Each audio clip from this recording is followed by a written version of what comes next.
Hey everyone, welcome to This Explainer. I'm honestly so glad you're tuning in today because we are going to tackle something literally almost all of us struggle with. If you've got these big, beautiful dreams, but you just kind of can't seem to find the energy to make them happen, well, you are in the exact right place.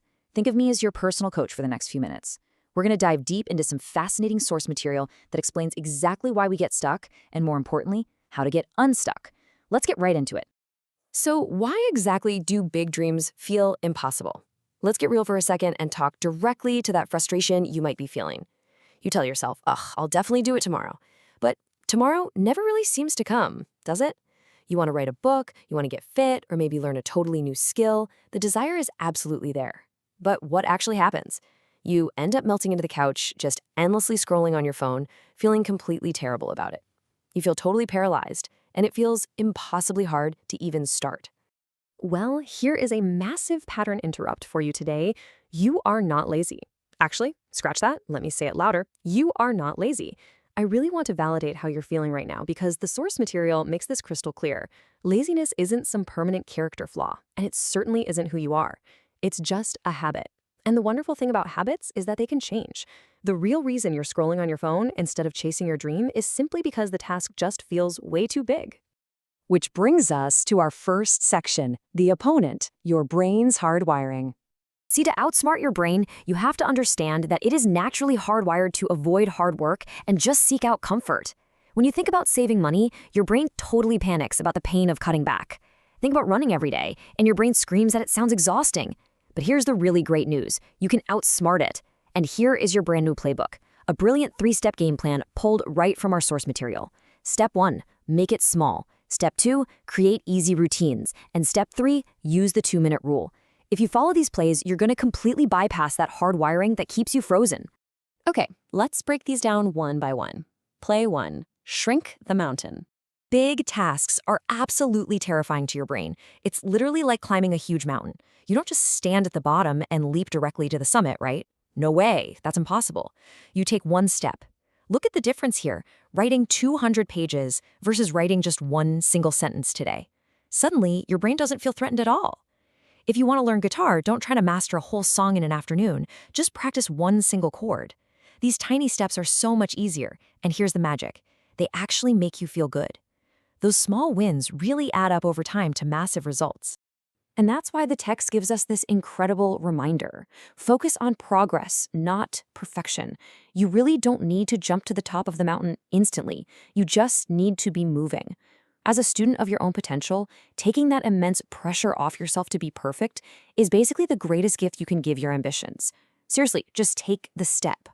Moving right along to our next strategy. Play 2, the training wheels. So how do we keep supporting these tiny goals when our motivation inevitably tanks?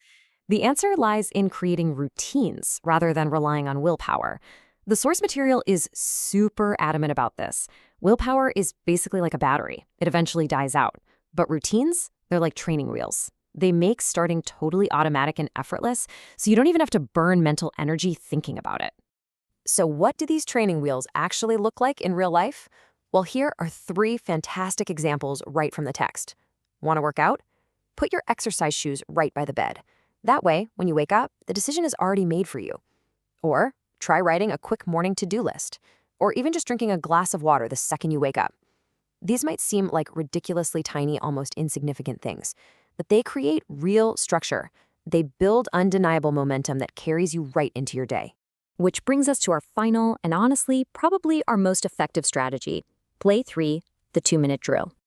Listen, starting is always the hardest part. So we've got to trick our brains using the 2-minute rule. This literally just means promising yourself to work on a task for just 2 minutes. That's it. That's the whole shebang. If you want to read a book, tell your brain, hey, I'm only going to read 1 page. Want to clean a totally trashed room? Promise yourself you'll just clean 1 single corner. You're basically negotiating with your brain to lower its defenses. The text uses this fantastic metaphor of pushing a ball down a hill. Think about how that feels physically. That first initial push, it's brutal. You really got to put your whole back into it. But once you give it that shove, once you just get through those first 2 minutes, what happens? Momentum totally takes over. The ball just rolls on its own. Once you actually start, it is infinitely easier to just keep going. Oh, and I absolutely love this bonus tip from the text. After you complete your 2 minutes of effort, you've got to reward yourself. Celebrate in some small way. Put on your favorite song or grab a nice cup of coffee. Why does this matter? Because rewards make the act of starting feel really good. And if starting feels good, you're basically hacking your brain to keep doing it again and again. Let's wrap up this game plan by looking at the post-game, building resilience.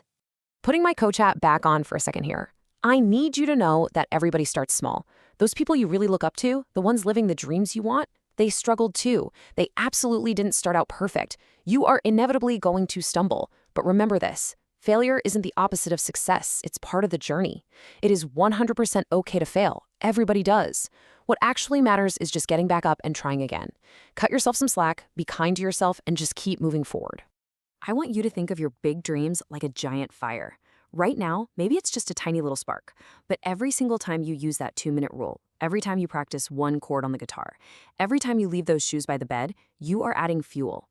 Those small actions are your fuel. And if you consistently add it, you won't just have a spark, you're going to build a roaring fire. Massive change literally comes from small, consistent efforts. Which leaves us with one final, absolutely crucial question. What will you do today to light that fire? You can't stay consistent without taking that first action. Your dreams are right there, waiting for you, but they do require that first 2-minute push. So here's my challenge to you. Don't wait for tomorrow. Pick just one small thing right now, today, and take that first step. Go make it happen.